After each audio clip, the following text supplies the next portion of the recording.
features that you can use to enhance your webcam, and it makes it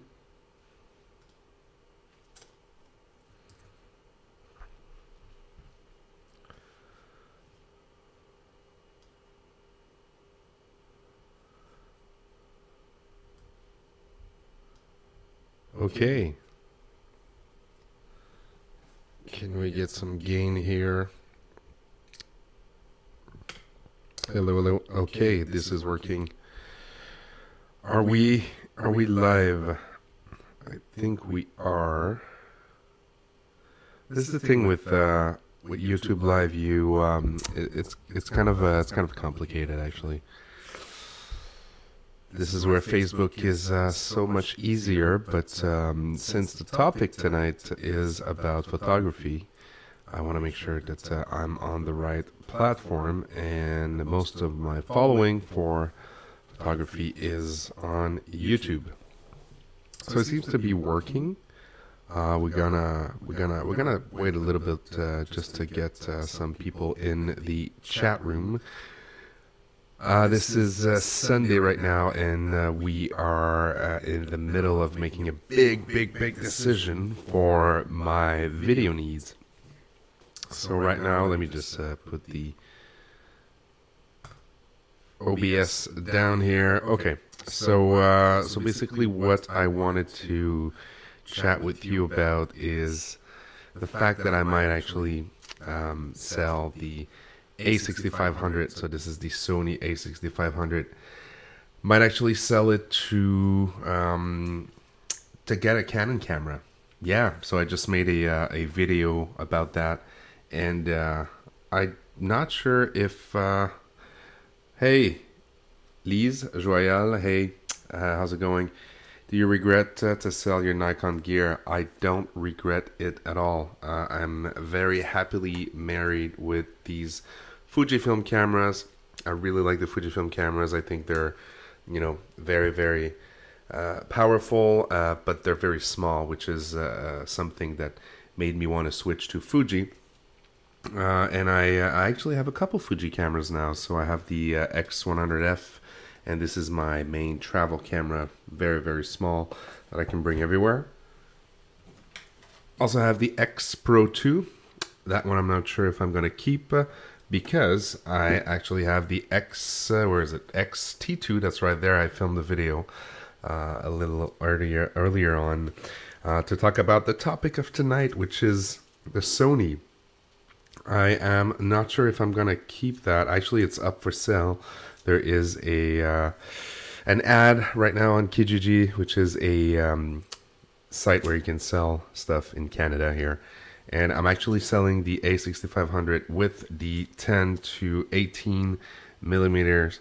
And the reasons why I want to get rid of that is a couple of things. I mean, the first one is the menu. The menu is so complicated. I like when things are simple. And I must admit that the Sony menus are everything but simple.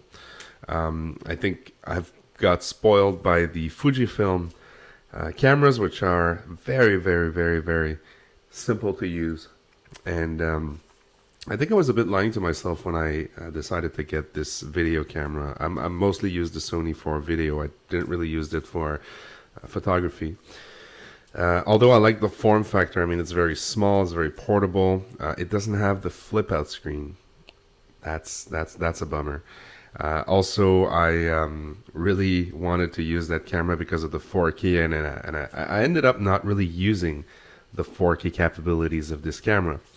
4K is a great thing, and it's added resolution, but in order to process these very high resolution files, you need a computer that's able to do that. I mean, my MacBook Pro is very capable, but it takes up a lot of space, a lot of hard drive space. Although I have a Drobo, it's starting to get filled up with 1080p videos. And again, I do mostly YouTube videos.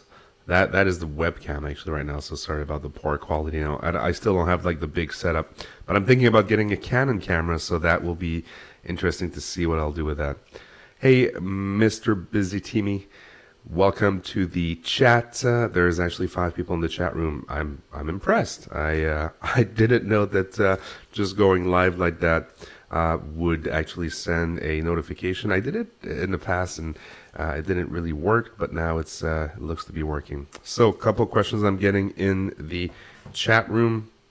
You guys want to know if I prefer the X100F or the X Pro 2? That's a very good question, and this is another debate I'm having at the moment. So you can see them both here.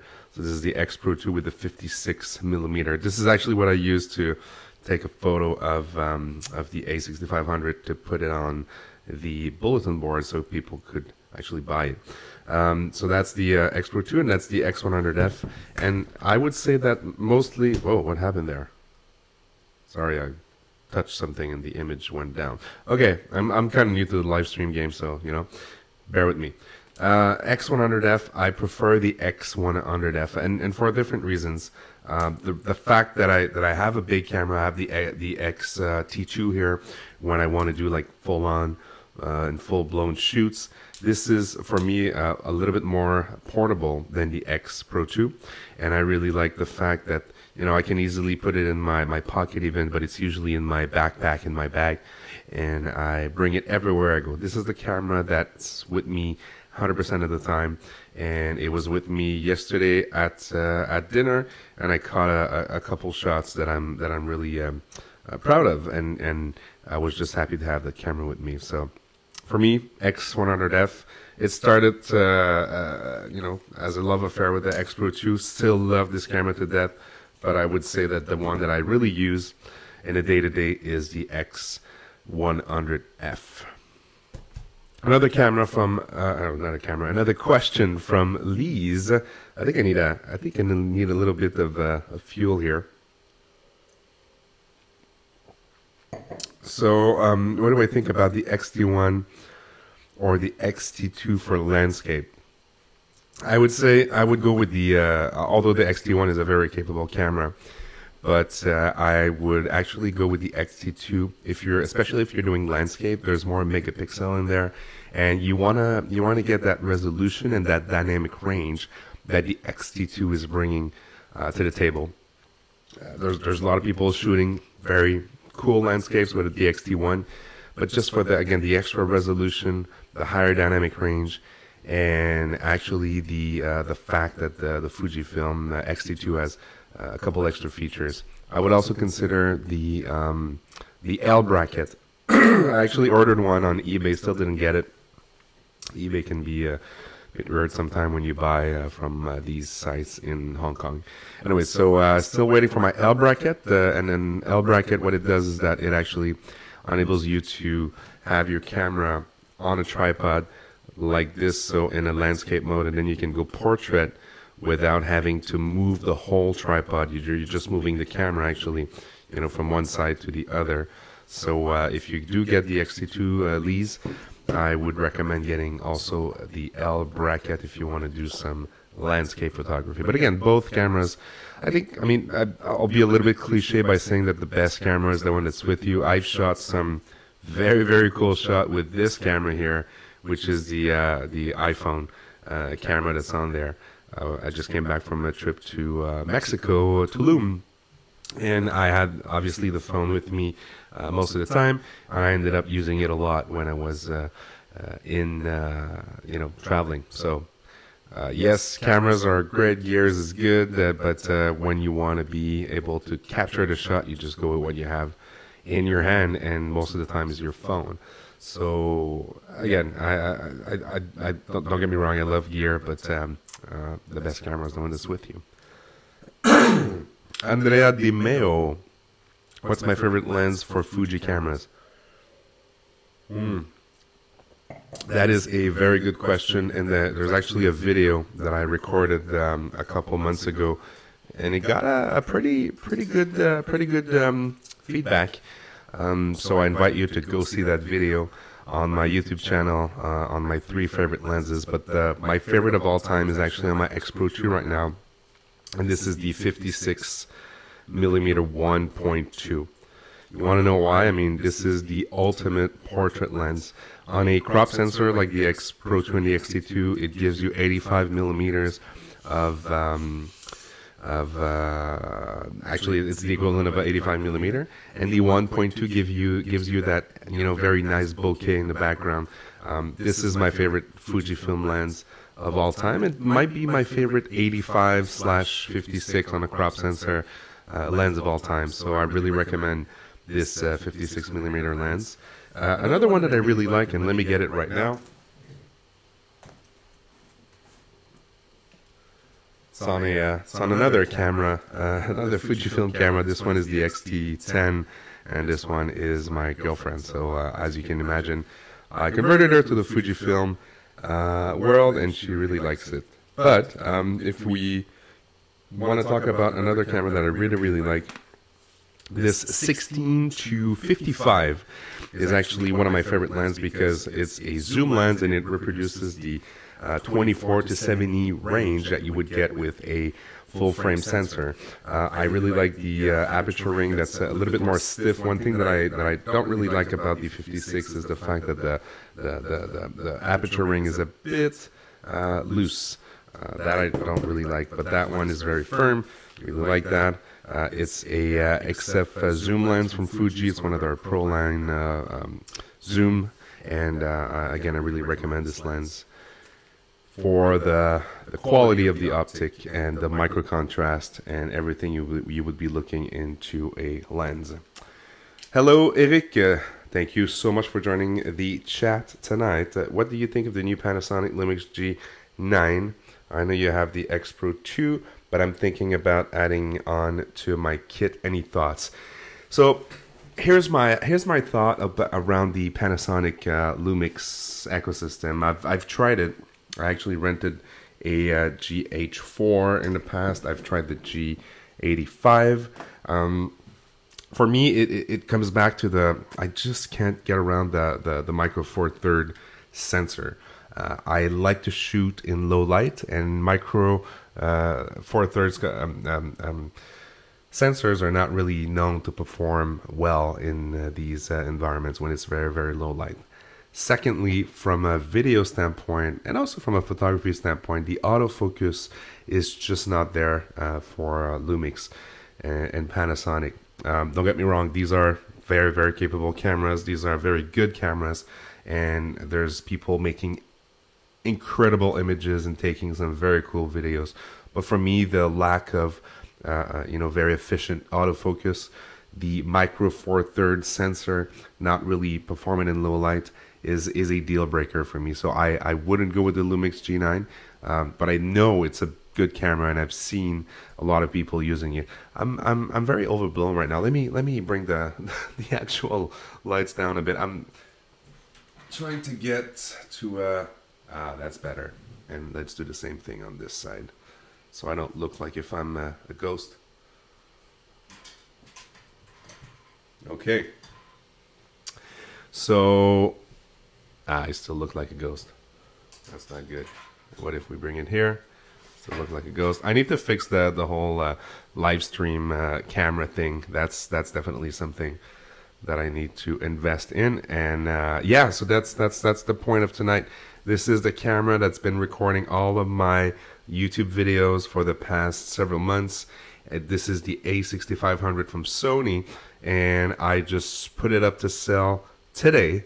And I am excited to say that I'm simplifying my video rig, and I'm actually, the video that I filmed to tell you guys that I was getting rid of that was filmed on a Fuji XT2, the camera that's right here, and you can see that I've hooked up a screen to it, and this is the camera right there.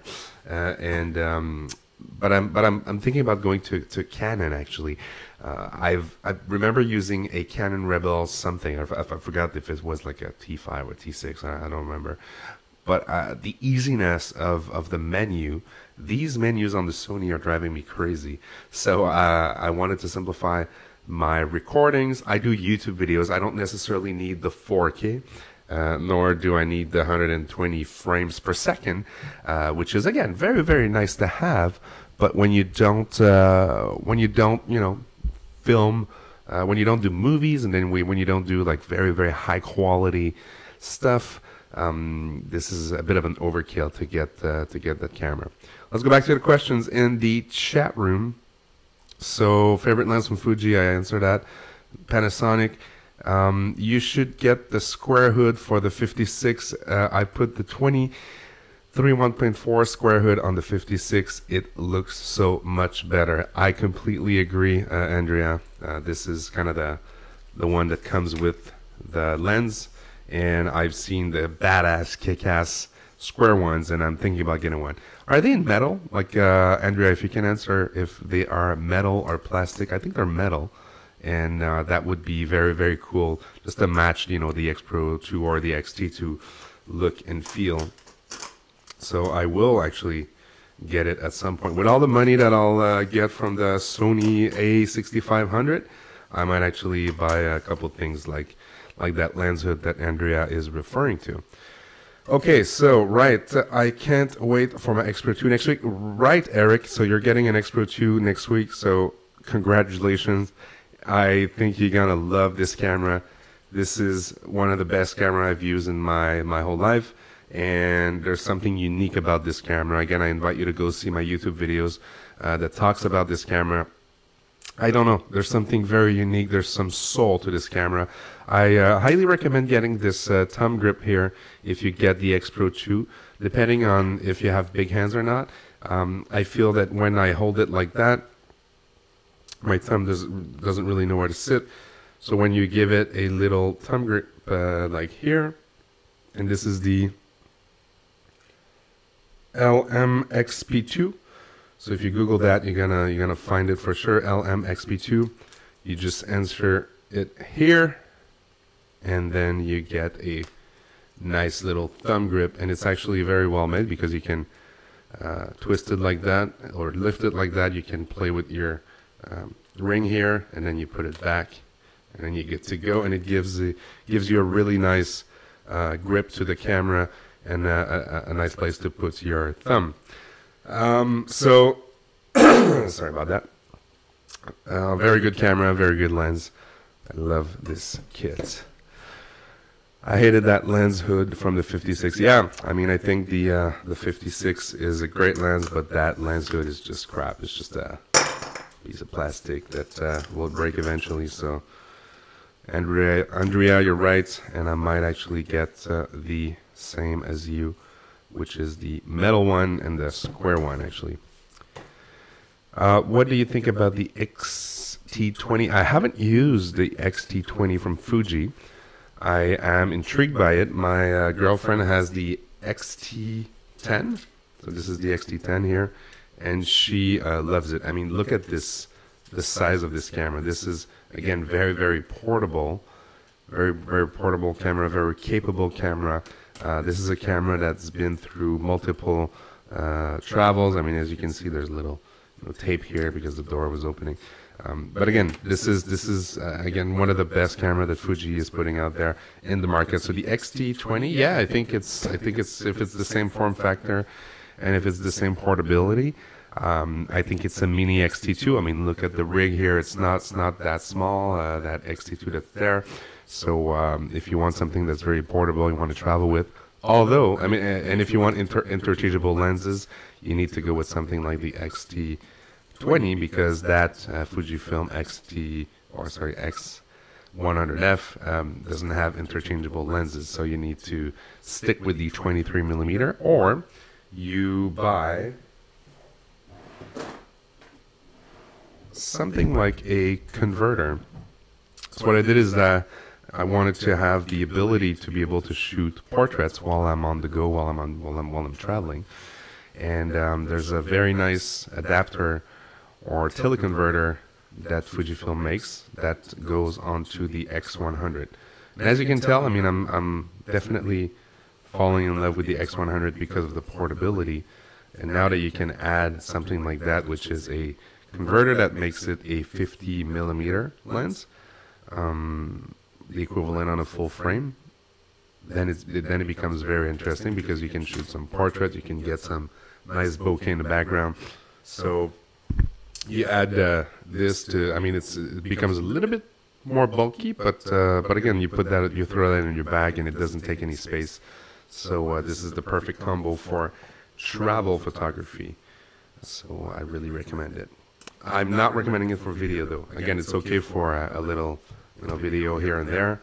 But if you do serious video, you need to ask a question like I did a couple of months ago, and decided to invest in a system. Turned out that I want to simplify that system. Again, did you guys actually ever tried a Sony A6000, A6300, or A6500, or A9, and all these cameras, A7R3, 2, 1. I'm so deceived because I was planning on making this the video camera for this channel, but it didn't work out. And I think that's the beauty. That's the beauty of photography and videography, is that it's trial and error. I mean, if you look at this little camera here that I'm also selling, this is the Canon G7X.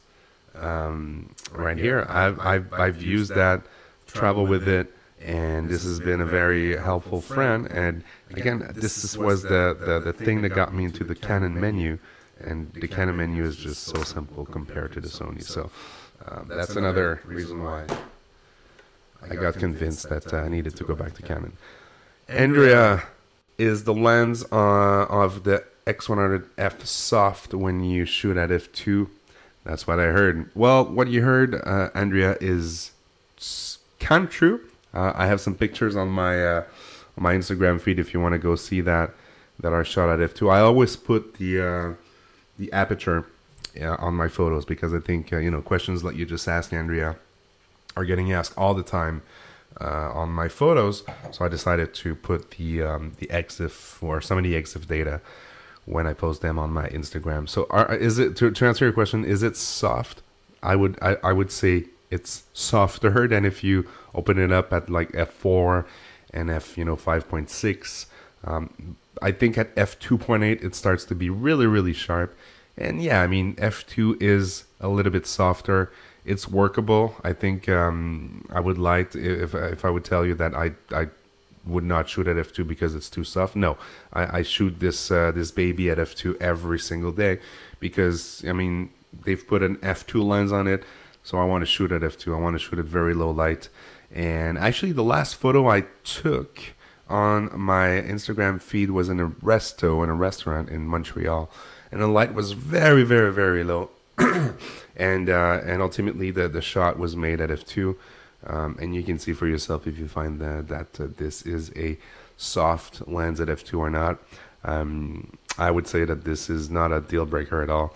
I shoot this lens at f2 all the time, and I really like it.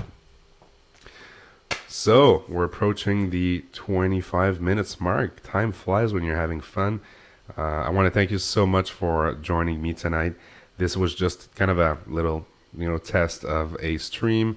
I wanted to start chatting about the fact that I'm selling and I'm moving away from Sony. I know I'm not the only one that's tired of these cumbersome menus, the lack of flip out screen. I thought I could get away with this big screen here, but sometimes I'm running gun. I want to vlog. I want to use the camera like that, and I can't see what I'm shooting. It drives me crazy. So I decided to make the move and to consider some Canon cameras. I have two completely different cameras, two completely different prices in mind. So the first one is the SL2, Canon SL2, and I have it here on Amazon. And it's about $700 or $750, at least in Canada.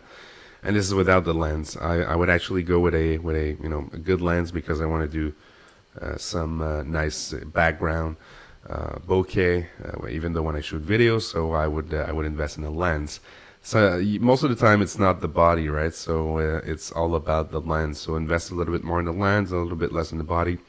But I'm also considering the Canon 6D Mark II. Yeah, the hated camera, the one that people hate, but also the one that Casey Neistat and Peter McKinnon and Travel Fields and all these guys are praising now. They're making it their vlogging camera. They're making it their daily driver for video, even though it doesn't have 4K, even though it shoots at 1080p at 60 frames per second. Doesn't have that 120 frames per second from the Sony cameras, and yeah, I mean, they're just relying on the dual autofocus system of the Canon. They are also happy about the color science that Canon is offering, and that is something that I've struggled with. If you look at my videos on YouTube, sometimes I'm red, sometimes I'm blue, sometimes I'm yellow, sometimes I'm kind of okay, and it depends because I just can't figure out this camera.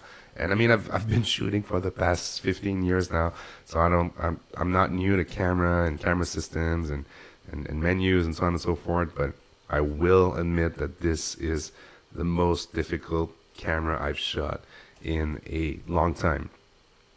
Well, I guess it is the most difficult one I've shot ever. So I'm considering 2 Canon cameras. So tell me what you think. I mean, if you think that I'm crazy, then I should stick with the Sony, or should I even shoot videos with the Fuji? Is there any of you shooting videos with Fujifilm?